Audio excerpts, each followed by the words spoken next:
नमस्कार मेरे प्यारे विद्यार्थियों। 10th साइंस में हम लेसन नंबर 9 स्टार्ट किया, उसके 2 वीडियो आपने देख चुके। आज का जो वीडियो है वो बड़ा रोचक होने वाला है, क्योंकि आज जो हम पढ़ेंगे वहां से 5 नंबर का जो इस लेसन में बड़ा क्वेश्चन आता है वो क्वेश्चन 3 भागों में बटा होता है। 5 नंबर का जो बड़ा क्वेश्चन आता है वो 3 भागों में बटा होता है, और उस 3 भाग के जो 3 पार्ट्स है उनके 2 पार्ट्स यहाँ से ले जाते हैं, क्योंकि वहां पे प्रश्न ये देता है कि ये दर्पण है, इस दर्पण में यहाँ पे बिंब रखा हुआ है, तो प्रतिबिंब की स्थिति कैसी होगी और उसकी नेचर कैसी होगी और प्रतिबिंब की कहाँ बनेगा, ये सारे पॉइंट यहाँ से पूछे जाते हैं। तो दोस्तों स्टार्ट करते हैं, आज का वीडियो स्टार्ट करते हैं अपने। इससे पहले हमने कल पढ़ा कि हम किस प्रकार से गोलीय दर्पण में परावर्तन के नियम पढ़े, उन नियमों को आपको दोबारा देखना है। इंपॉर्टेंट नियम है, नियम अगर आपने अच्छे प्रकार से पढ़ लिए तो आपका जो स्थिति वाले जो प्रश्न है वो बिल्कुल एक्यूरेट सही होंगे। तो एक बार थोड़ा सा वापस देखते हैं। जैसे हमने कल पढ़ा, इस प्रकार से अपना ये दर्पण है, ठीक है। इस दर्पण पे अपन क्या करते हैं, परावर्तक पदार्थ की पॉलिश कर देते हैं। जैसे यहाँ से क्या किया हमने, अवतल दर्पण बनाने का प्रयास किया। ये गोलीय दर्पण कल हम पढ़ चुके हैं कि गोलीय दर्पण 2 प्रकार का होता है, एक अवतल दर्पण और एक उत्तल दर्पण। अवतल दर्पण जिसकी उभरी हुई सतह पे क्या होती है, परावर्तक पदार्थ की पॉलिश की जाती है, ठीक है। यहां से हमने पढ़ा ये इसका मुख्य जो वक्र होता है, उस वक्र का जो केंद्र होता है वो होता है वक्रता केंद्र, ठीक। यहां से ये होता है ध्रुव, जो दर्पण का मध्य बिंदु होता है, और इनको मिलाने वाली जो रेखा होती है उस रेखा को अपने क्या कहते हैं, काल्पनिक रेखा को मुख्य अक्ष कहते हैं। क्या कहते हैं, मुख्य अक्ष कहते हैं। ये हमने पढ़ा। यहां से जैसे मान लो कोई अनंत पे कोई वस्तु रखी हुई है, तो जैसे हमने कल पढ़ा कि जो किरण मुख्य अक्ष के समांतर आती है, मुख्य अक्ष की क्या आती है, समांतर आती है, वह किरण दर्पण से परावर्तन होने के बाद में कहां से गुजरती है, ऐप से गुजरती है। कहां से गुजरती है, ऐप से। यानी मुख्य अक्ष के समांतर आने वाली किरणें परावर्तित होने के बाद में मुख्य अक्ष के जो फोकस बिंदु है वहां से गुजरती है। नियम नंबर 1 हमने पढ़ा। नियम नंबर 2 हमने पढ़ा था कि जो किरणें फोकस बिंदु से होती हुई दर्पण से टकराती है वह किरण मुख्य अक्ष के क्या हो जाती है, समांतर हो जाती है। कैसे हो जाएगी, समांतर हो जाती है, ठीक है। ये हमने पढ़ा। तीसरा नियम हमने ये पढ़ा कि जो किरण वक्रता केंद्र से गुजरती है, जिस पथ पे जाएगी वह किरण उसी पथ पे वापस लौट जाती है। यानी इनका पथ क्या होता है, एक ही रहता है, जिस इस पथ पे गई तो इसी पथ पे वापस लौट जाती है। और चौथी जो बात हमने पढ़ी थी कि इस ध्रुव पे कोई भी किरण जिस कोण से आती है, तिर्यक कोण, वह उसी कोण से वापस लौट जाती है, ठीक है। तो ये हमने कल 4 बातें पढ़ी। वापस दोहराता हूं, मुख्य अक्ष के समांतर आने वाली किरण क्या होगी, मुख्य अक्ष के समांतर आने वाली किरण क्या होगी, दर्पण से परावर्तन होने के बाद में फोकस बिंदु से गुजरेगी। फोकस बिंदु से होती हुई दर्पण पे जो प्रकाश की किरण आपतित होगी वह परावर्तन होने के बाद मुख्य अक्ष के समांतर हो जाएगी, एक दूसरे के अपोजिट है। तीसरी बात, जो किरण वक्रता केंद्र से गुजरेगी वह जिस पथ पे जाएगी उसी पथ पे उसका क्या होगा, परावर्तन होगा। और नियम नंबर 4 जो था तिर्यक रेखा का, कि जो ध्रुव है उस ध्रुव पे कोई भी किरण जिस कोण पे आपतित होती है ना, वह परावर्तन होने के बाद उसी कोण पे वापस जाती है। ये 4 पॉइंट हमने कल पढ़े थे। अब हम लोग क्या करते हैं, यहाँ पे स्थितियां बनाते हैं। यहाँ पे क्या बनाते हैं, स्थितियां बनाते हैं। यहाँ पे हम मुख्य स्थिति बनाएंगे, और उन स्थिति बनाने के बाद वहां से अपन क्या करते हैं, उसकी स्थिति, प्रतिबिंब, ये सारी चीजें हम लेते हैं। तो दोस्तों ये जैसे आपके सामने दिखे हुए 6 स्टेप है, जिन पे अपन क्या करेंगे, वस्तु को अलग अलग स्थिति में रखेंगे और उससे बनने वाले प्रतिबिंब देखेंगे। प्रतिबिंब में 3 चीज पूछता मैं एग्जाम में, कि उसकी प्रतिबिंब की स्थिति कैसी है, उसका आकार कैसा है और उसकी प्रकृति क्या है। ये 3 चीज हमें उसमें बतानी होती है। तो नंबर 1 पे स्टार्ट करते हैं। जैसे ये आपका ये जो पहला जो स्टेप अपन को दिखाई दे रहा है, इसकी बात करते हैं। नंबर 1 की बात करते हैं अपने। पहला जो हमने प्रतिबिंब रखा, ये ध्रुव है, ये वक्रता के अंदर C है, ध्रुव को P से डिनोट करते हैं, ठीक है। इसको किसे डिनोट करेंगे, P से, इसको C से डिनोट करेंगे। और ये इस प्रकार यहाँ पे हमने अनंत स्थिति रख ली। एक कौन सी स्थिति रख दी, अनंत की स्थिति रख दी। अब अनंत पे यहाँ पे कोई वस्तु रखी हुई है दोस्तों, यहाँ पे क्या रखी हुई, वस्तु रखी हुई है। अब यहाँ से वस्तु रखी हुई है, इस वस्तु से प्रकाश की किरण टकरा के आती है, तो इस प्रकार से प्रकाश की किरण आएगी अपने पास में, मुख्य अक्ष के समांतर इस प्रकार से प्रकाश की किरण आती है। मुख्य अक्ष के समांतर प्रकाश की किरण आएगी। नियम नंबर 1 में हमने पढ़ा था कि जो किरण मुख्य अक्ष से समांतर आती है वह परावर्तन के बाद में कहां से गुजरती है? फोकस बिंदु से ऐप से गुजरती है। कहां से गुजरती है? ऐप से। ऐसे ही जैसे यहां से अपन लें, यहां पे अनंत वाला जो बिंदु है इस वाली जगह पे यहां से प्रकाश की किरण आती है मुख्य अक्ष के समांतर, और वह अपवर्तन के बाद में कहां से गुजर जाएगी? ऐप से गुजर जाती है। कहां से गुजर जाती है? ऐप से गुजर जाती है। इस प्रकार के स्ट्रक्चर हम देखते हैं। अनंत ये वस्तु है, अनंत यानी ऐसा स्थान जिसका हमें पता नहीं है, और यहां से मुख्य अक्ष के समांतर जो प्रकाश की किरण आती है वह परावर्तन होने के बाद में कहां से गुजरती है? ऐप से गुजरती है। मुख्य अनंत से बिंदु आती है, मुख्य अक्ष के समांतर आती है, परावर्तन होने के बाद में कहां से गुजर जाती है? ऐप से गुजर जाती है। तो प्रतिबिंब बनने के लिए हमें क्या चाहिए? कम से कम 2 किरणें आपस में काटनी चाहिए। इस बात को हमें याद रखना है कि प्रतिबिंब तभी ही बनेगा जब 2 किरण आपस में काटती हो। 2 या 2 से अधिक किरण आपस में काटती है ना, वही क्या बनता है? प्रतिबिंब बनता है। तो यहां पे हमने देखा कि इस ऐप फोकस बिंदु के ऊपर 2 किरण आपस में काट रही है, तो अनंत बिंदु का अनंत स्थिति पर रखा हुआ बिंब या वस्तु का जो प्रतिबिंब बनेगा वह प्रतिबिंब कहां बनेगा? उसकी स्थिति देखें तो कहां पे बनेगी दोस्तों? स्थिति अपने यहां इसको डिनोट कर देते हैं। स्थिति बनेगी ऐप पे, पहली बात। दूसरी बात, उसका आकार कैसा होगा? आकार बिल्कुल छोटा होगा।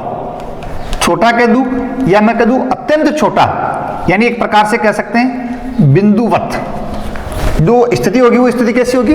बिंदुवत होगी। ठीक है दोस्तों। और उसकी प्रकृति कैसी होगी? वास्तविक होगा। कैसा बनेगा? वास्तविक। और जो प्रतिबिंब वास्तविक बनता है दोस्तों वह कैसा होता है? उल्टा होता है। प्रतिबिंब जो वास्तविक होगा वो कैसा होगा? उल्टा होगा, पहली बात। आकार कैसा होगा? छोटा या बिंदुवत, यानी अनंत पे रखी हुई वस्तु है उसका जो प्रतिबिंब बनेगा वो ऐप पे बनेगा, और वो कैसा बनेगा? बिल्कुल अत्यंत छोटा बनेगा। ठीक है। और कहां पे बनेगा? ऐप के ऊपर बनेगा, छोटा या अत्यंत बिंदुवत बनेगा।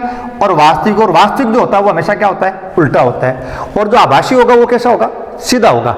ठीक है। तो ये चीज नंबर 1 हमने ली, ये हमने क्लियर की। वस्तु को अनंत पे रखा और अनंत पे रखने पे जो प्रतिबिंब बना वो देखा हमने। ये नियम नंबर 1 के अकॉर्डिंग देखा, क्योंकि मुख्य अक्ष से जो किरणें समांतर आती है वह कहां से गुजर जाती है? ऐप से गुजर जाती है। ये हमने देखा था। अच्छी प्रकार से समझ में आ गया।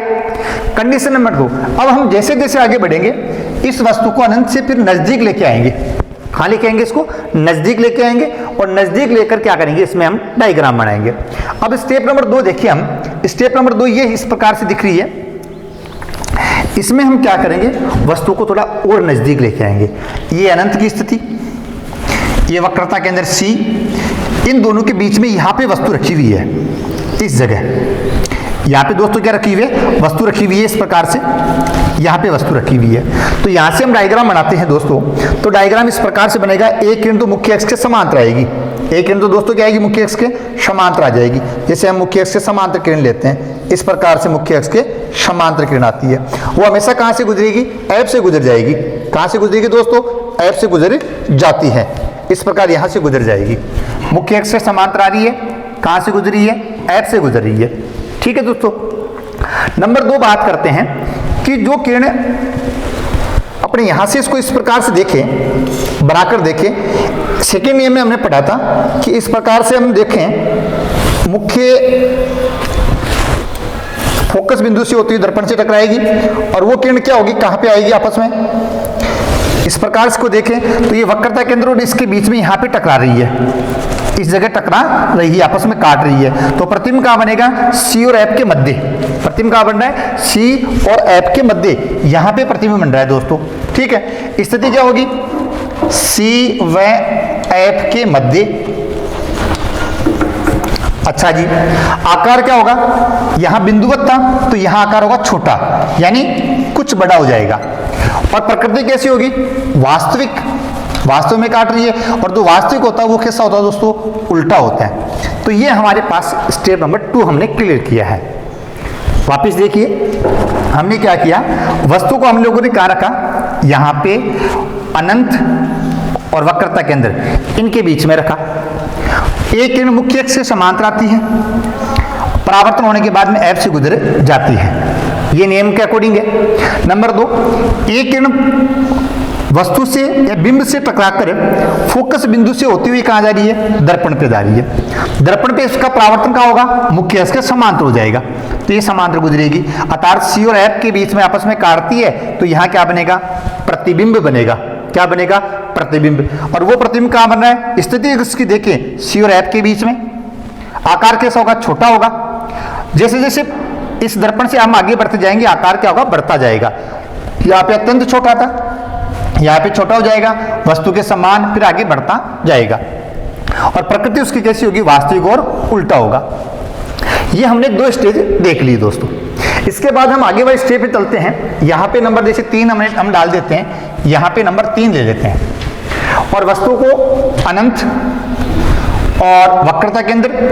अब हम वक्रता केंद्र पे रखेंगे वस्तु को। वक्रता केंद्र पे आप रखोगे, ये तो होगी मुख्य अक्ष। क्या होगी दोस्तों, मुख्य अक्ष। तो यहां से इस प्रकार से जैसे वस्तु यहां पर है, तो ये मुख्य अक्ष से समांतर आएगी। और जो कि मुख्य अक्ष से समांतर आती है वो कहां से गुजर जाती है, एफ से गुजर जाती है दोस्तों। कहां से गुजर जाती है, एफ से गुजर जाती है। ये हमें पता है इस प्रकार से। ठीक है, सेकंड वाली स्टेप अगर इसमें देखें हम कि एक किरण क्या होगी, किरण नंबर 2 की बात करें, सेकंड की बात करें, तो जो किरण मुख्य बिंदु से, फोकस बिंदु से होती हुई दर्पण पे आएगी। कहां पे आएगी, दर्पण पे आएगी। वो किरण क्या होगी, उसमें अपन देखते हैं, इसका डायग्राम इसका बनाते हैं। तो डायग्राम इस प्रकार से बनेगा, इस प्रकार से डायग्राम बनेगा। तो इसको देखें तो इस यहां पे वस्तु काट रही है, यहाँ पे दोनों किरणें क्या कर रही है, आपस में काट रही है। इस जगह इसको देखिए और इसको देखिए, तो आपस में यहाँ पे काट रही है। तो वस्तु की स्थिति अर्थात प्रतिबिंब कहाँ बन रहा है, सी पर। प्रतिबिंब की स्थिति कैसी होगी, सी पर बनेगी। ठीक है जी। नंबर 2 की बात करें, आकार कैसा होगा, आकार वस्तु के समान होगा। आकार कैसा होगा, वस्तु के समान होगा। और नंबर 3 की बात करें, प्रकृति की बात करें, तो वास्तव में काट रही है, हाँ वास्तव में काट रही है, तो वास्तविक। और जो वास्तविक प्रतिबिंब होता है वो कैसा होता है दोस्तों, उल्टा होता है। वास्तविक जो होता है वो कैसा होगा, उल्टा होगा। ये हमारे पास 3 कंडीशन क्लियर होती है। तो इस प्रकार हमने 3 स्थिति देखी। अगली स्थिति देखते हैं, वस्तु को और दर्पण के नजदीक लेके आते हैं। तो ये यहाँ पे देख लेते हैं, चौथी जो कंडीशन है उसको यहाँ पे क्लियर करते हैं। वस्तु को हमने वक्रता केंद्र पे रख देख लिया। अब हम क्या करेंगे, वक्रता केंद्र और एफ, जैसे मान लो यहाँ पर एफ है, फोकस बिंदु, इनके बीच में वस्तु को रख लेते हैं। वक्रता केंद्र सी और एफ के बीच में वस्तु को रख लेते हैं। जैसे यहाँ पे वस्तु को हमने रखा, यहाँ पे वस्तु को रखा, वस्तु से प्रकाश टकराकर दर्पण पे आएगा, मुख्य अक्ष से समांतर। एक किरण हमेशा मुख्य अक्ष से समांतर लेके जानी है। जो किरण मुख्य अक्ष से समांतर जाएगी दोस्तों, वो हमेशा क्या होगी, परावर्तन होने के बाद में कहां से गुजरेगी, एफ से गुजरेगी। कहां से गुजरेगी, एफ से गुजरेगी। ये बात हमें पता है। क्लियर बात। अच्छा जी, ये किरण यहां से इस प्रकार से गुजरे जाएगी, इस प्रकार से। अब नियम नंबर 2 हमने देखा था, तीसरा नियम, उसमें ये देखा था कि कोई भी किरण अगर वक्रता केंद्र से, कहां से गुजरे, वक्रता केंद्र से गुजरे हैं, जैसे यहां से इसको थोड़ा सा और दूर रखे अपने पास, इस जगह रख ले, इसको थोड़ा आगे बढ़ाइए इस प्रकार से। तो तीसरे हमने ये पढ़ा था कि कोई प्रकाश की किरण अगर वक्रता केंद्र से गुजरेगी, जैसे वक्रता केंद्र पे यहां से इस प्रकार से वस्तु से टकराती हुई इस प्रकार से यहां से गुजरती है, इस प्रकार से, तो जो किरण वक्रता केंद्र से होती हुई गुजरेगी, जिस पथ पे जाएगी उसी पथ पे क्या होगी, लौट आती है। तो ये इस प्रकार से प्रकाश की किरण जाएगी, वापस इसी पथ पे आ जाएगी और आने के बाद ये आपस में टकराएगी यहां पर। तो ये तो अपना सी, ये एफ, तो प्रतिबिंब कहां बनेगा, सी से परे बनेगा, सी से दूर बना है। प्रतिबिंब कहां बना, सी से दूर बना है। स्थिति होगी सी से परे। प्रतिबिंब कहां बन रहा है, सी से परे बन रहा है। आकार क्या होगा, वस्तु से बड़ा, वस्तु से कैसा होगा, बड़ा होगा। और प्रकृति कैसी होगी, वास्तविक होगी। और वास्तविक जो होता है वो कैसा होता है, हमेशा आभासी होता है। वास्तविक होता है वो कैसा होता है, सीधा होता है। और आभासी जो होता है वो कैसा होगा, उल्टा होता है। इस प्रकार की हमारी कंडीशन रहती है। ठीक है, ये हमने 4 कंडीशन देख ली। पहली कंडीशन में वस्तु को अनंत पे रखा, दूसरी कंडीशन में अनंत और वक्रता केंद्र के बीच में रखा, तीसरी कंडीशन में हमने क्या किया कि अनंत वक्रता केंद्र, तो तीसरी पे वक्रता केंद्र पे रख लिया, चौथी कंडीशन में वक्रता केंद्र ये रहा और एफ इनके बीच में यहां पे रखा। तो ये 4 कंडीशन हमारी क्लियर हो चुकी है। उसके बाद हम आगे बढ़े, वस्तु को और नजदीक रखेंगे, दर्पण के पास रखेंगे, तो 5वीं कंडीशन हमारी सामने आती है। वस्तु को हम क्या करेंगे, ऐप के ऊपर रखेंगे। कहां पे रखोगे, ऐप के ऊपर रखोगे, ऐप के ऊपर हमें रखना है। ऐप के ऊपर आप रखोगे, जैसे मान लो ये वक्रता के अंदर यहां पर है अपना फोकस बिंदु ऐप, यहां पे वस्तु है, तो एक किरण तो क्या होगी, हमेशा मुख्य अक्ष के समांतर जाएगी। जैसे मुख्य अक्ष के समांतर गई, वो हमेशा कहां से गुजरेगी, ऐप से गुजरेगी दोस्तों। कहां से गुजरेगी, ऐप से होती हुई निकल जाती है इस प्रकार से। ठीक है, ये नियम हमारा पड़ा हुआ है। अब उसके बाद में हम देखें तो जो सेकंड है, वक्रता केंद्र से होती हुई, जैसे ये वक्रता केंद्र है, यहां से होती हुई किरण निकलती है और दर्पण से टकराती है। इसको बिल्कुल ठीक करोगे आप स्केल की सहायता, तो इस प्रकार से आएगी। जिस पथ पे जाएगी वापस उसी पथ पे लौट आएगी। इसको ऐसे इस प्रकार से देखना है कि यहाँ पे दूरी ज्यादा, यहाँ पे दूरी कम, यहाँ पे दूरी कम और यहाँ पे दूरी बिल्कुल कम, लेकिन इनको काटना नहीं है। इसका कारण भी मैं आपको बताता हूँ, काटना इसलिए नहीं है, स्थिति ये है कि ये सी से परे, यानी कहीं ना कहीं काटेगी आपस में, क्योंकि देखो यहाँ पे दूरी ज्यादा है, यहाँ पे दूरी कम, यहाँ पे दूरी कम, कहीं ना कहीं काटेगी, लेकिन इसका हमें पता नहीं है, क्योंकि ये वस्तु आपस में दोनों किरणें हैं, परावर्तित किरणें, वो अनंत पे काटेगी।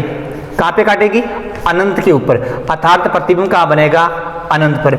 और हम इसको काट नहीं सकते, क्योंकि अनंत ऐसा बिंदु होता है जिसका हमें पता नहीं होता है। इसलिए इसको ऐसा आभास कराते कि भाई ये किरणें आगे बढ़ेगी ना, तो कहीं ना कहीं आगे बढ़ने के बाद में किरणें आपस में काट देगी, ये हमें याद रखना है। उसके बाद आकार क्या होगा, वस्तु से बड़ा होगा, और वस्तु से बड़ा होगा, या अत्यंत बड़ा कह सकते हैं, अत्यंत बड़ा होगा। और प्रकृति कैसे होगी इसकी, प्रकृति इसकी होगी वास्तविक, हाँ वास्तव में काटेगी। और वास्तविक जो होता है वो कैसा होता है, सीधा होता है दोस्तों। वास्तविक होता है उल्टा, वास्तविक कैसा होता है, वास्तविक जो प्रतिबिंब होगा वो उल्टा होगा। वास्तविक कैसा होगा, उल्टा होगा। वास्तविक उल्टा, वास्तविक उल्टा, और वास्तविक कैसा होगा, उल्टा होगा। ये हमें देखना है। ठीक है बेटा। इसके बाद कंडीशन नंबर 6 यहां पे लेते हैं। इसमें वस्तु को और नजदीक रखेंगे, जैसे ये ऐप है वक्रता के अंदर और ये ध्रुव है पी, इसके बीच में यहाँ पे वस्तु को रख देते हैं इस वाली कंडीशन पे। इसको विशेष तौर से गौर आप देखना, यहाँ पे बच्चे अक्सर गलत कर देते हैं। यहाँ पे हमने वस्तु को रखा वक्रता केंद्र और ध्रुव के बीच में, एक मुख्य अक्ष से समांतर जाएगी, वह हमेशा क्या होगी, परावर्तन होने के बाद ऐप से गुजर जाएगी। कहां से गुजरेगी, ऐप से गुजर जाएगी, इस प्रकार से ऐप से गुजरेगी। क्लियर बात। नंबर 2 बात, जो यहां से गुजरेगी प्रकाश की किरण इस प्रकार से, जिस पथ पे जाएगी उसी पथ पे वापस लौट जाएगी, ये हमें पता है। जैसे इस पथ पे गई वापस इसी पथ पे लौट आएगी, ऐसे हैं। लेकिन ये आपस में कहीं भी नहीं काटेगी, देखो इसमें दूरी बहुत ज्यादा है तो कहीं नहीं काटेगी। लेकिन इनको पीछे बढ़ाई हम, इनको क्या करें हम, यहां से जैसे पीछे बढ़ाई इसको, इन किरणों को आपस में पीछे बढ़ाते हैं इस प्रकार से, तो ये किरणें आपस में पीछे कहीं ना कहीं इस प्रकार से जगह काट देगी आपस में यहाँ पे। ठीक है, ये अपना इसके पीछे होगा एफ, तो इसके एफ और इस ध्रुव के बीच में यहाँ पे कहीं ना कहीं पीछे काट देगी। ठीक है, इस वाले बिंदु पे। तो ये कैसा होगा, वास्तविक में तो काट नहीं रही है, तो कैसा होगा, आभासी होगा दोस्तों, आभासी होगा। आभासी जो होता है वो हमेशा कैसा होता है, सीधा होता है। आभासी कैसा होगा, सीधा। वास्तविक हमेशा कैसा होता है, उल्टा। और आभासी कैसा होगा, सीधा। तो आभासी होगा, सीधा होगा, और कहां पे, दर्पण के पीछे, दर्पण के पीछे बनेगा। आभासी होगा, सीधा होगा, दर्पण के पीछे बनेगा, और वस्तु ने बिंब से बड़ा बनेगा। बिंब से क्या बनेगा, बड़ा बनेगा। ये हमें याद रखना है। इस प्रकार से ये 6 कंडीशन होती है, उनको हमें अच्छे प्रकार से देखना है। एक बार दोबारा रिपीट कीजिए, यहाँ से बड़ी कंडीशन में प्रश्न आते हैं और हमें इसमें कुछ भी नहीं करना है। वस्तु को अनंत पे रखेंगे और उसके जैसे जैसे पास लेके आओगे तो प्रतिबिंब वैसे वैसे वैसे क्या बनता रहेगा, दूर बनता जाएगा। जो नियम हमने गोलीय दर्पण में परावर्तन के नियम हमने पढ़े थे, उन नियमों को यहाँ पे केवल अप्लाइड कर रहे हैं हम लोग। क्या कर रहे हैं, केवल अप्लाइड कर रहे हैं। तो आराम से दोबारा देखिए। जैसे फर्स्ट वाले कंडीशन में हमने क्या लिया, अनंत पे रखा। फर्स्ट वाली कंडीशन में हम क्या लेते हैं, अनंत के ऊपर वस्तु को रखा। यहाँ पर अनंत पे एक वस्तु है, बिंब है, बिंब से प्रकाश की किरण टकरा कर निकलती है दर्पण के, तो मुख्य अक्ष के समांतर आ रही है। मुख्य अक्ष के समांतर आने वाली कहाँ जाएगी, फोकस बिंदु से गुजरती है। जैसे यह अनंत है, अनंत से आई, मुख्य अक्ष से समांतर फोकस बिंदु पे आपस में काटेगी, तो प्रतिबिंब कहाँ बन जाएगा, ए पे बनेगा, छोटा बनेगा, अर्थात बिंदुवत कह सकते हैं, बिल्कुल अत्यंत छोटा। और प्रकृति कैसी होगी, वास्तविक और उल्टा। वास्तविक जो होता है वो हमेशा कैसा होता है, उल्टा होता है। क्लियर। और नजदीक लेके आ गए, अनंत और सी के मध्य, यहां पर मुख्य अक्ष के समांतर ऐप से गुजरेगी। अब तो याद हो गया होगा लगभग, जो किरण बिंब से टकरा के ऐप से होती हुई दर्पण से टकराएगी वो मुख्य अक्ष के समांतर हो जाएगी। तो यहाँ प्रतिबिंब बनेगा सी और ऐप के मध्य, छोटा, और वास्तविक वाला क्या होता है, उल्टा होता है। उसके बाद में देखिए हम यहाँ पे सी पे रखा, मुख्य अक्ष से समांतर, ऐप से होती हुई, तो ऐप से होती हुई दर्पण पे जाएगी तो समांतर हो जाएगी। यहाँ पे सी के ऊपर काटेगी, समान होगा वस्तु आकार उसका, वास्तविक होगा और कैसा होगा, उल्टा होगा। इसके बाद में और देखिए अपना आगे वस्तु को और नजदीक लेके आते हैं, सी और ऐप के बीच में यहाँ पर एक किरण मुख्य अक्ष से समांतर हमेशा लेके आए हैं, वो कहाँ से गुजरेगी, ऐप से गुजरेगी। नियम नंबर 3 पढ़ा था हमने गोलीय दर्पण में कि जो किरण दूरवत से होती हुई वक्रता केंद्र से होती हुई गुजरेगी वह दर्पण से टकराने के बाद उसी पथ पे वापस आएगी। तो देखो इसी पथ पे वापस आ रही है, ये आपस में सी से परे कहीं काट देगी, तो प्रतिबिंब कहाँ बनेगा, सी से परे बड़ा होगा, और वास्तविक वाला हमेशा क्या होता है, उल्टा होता है। वास्तविक वाला क्या होता है, हमेशा उल्टा होता है। अच्छा, उसके बाद में हम देखें कंडीशन नंबर 5 हमने देखी, यहाँ पर सी पर रखा, उसके बाद में सी से नजदीक रखा, और अब रखा ऐप के ऊपर फोकस बिंदु पे। फोकस बिंदु ये रहा, मुख्य अक्ष से समांतर, सभी में सेम है। नंबर 2, वक्रता केंद्र से जो निकलेगी वह उसी पथ पे वापस लौटेगी। तो ये इसको इस प्रकार लग रहा है कि ये किरण यहाँ पे दूरी ज्यादा है, फिर यहाँ पे दूरी कम, यहाँ पे अंतराल कम, आगे कहीं ना कहीं काटेगी। कहाँ काटेगी, अनंत पे काटेगी, तो अनंत पर वस्तु से अत्यंत बड़ा होगा, वास्तविक होगा, वास्तविक वाला कैसा होता है, उल्टा होता है। एकमात्र आभासी ये है, इसको स्पेशल याद रखना है। जो 6वीं कंडीशन है, 6 हमेशा स्पेशल होता है, क्रिकेट में 6 का स्कोर स्पेशल होता है हमेशा, बहुत अच्छा लगता है, और वो प्लेयर भी हमें अच्छा लगता है जो क्या करता है, 6 मारता है। तो यहाँ पे जो एग्जाम के जो इंपॉर्टेंट है, एग्जाम की दृष्टि से इंपॉर्टेंट है, वो भी हमेशा क्या लगाना चाहता है, 6 ही लगाना चाहता है। आपको भी एग्जाम में 6 ही लगा के आने हैं। तो ये 6 नंबर का जो पॉइंट है वो इंपॉर्टेंट है, क्योंकि ये सबसे अलग है। कैसे अलग है, देखिए वस्तु को हमने ऐप और दूरवे के बीच में रखा है, ठीक है जी। ऐप और दूरवे के बीच में रखा तो एक किरण तो वो का वही नियम, कहाँ जाएगी, वक्रता केंद्र, यहाँ से ऐप से टकराएगी, मुख्य अक्ष से समांतर आएगी, और समांतर वाली क्या होगी, ऐप से गुजर जाएगी। कुछ भी नहीं किया, ठीक है जी।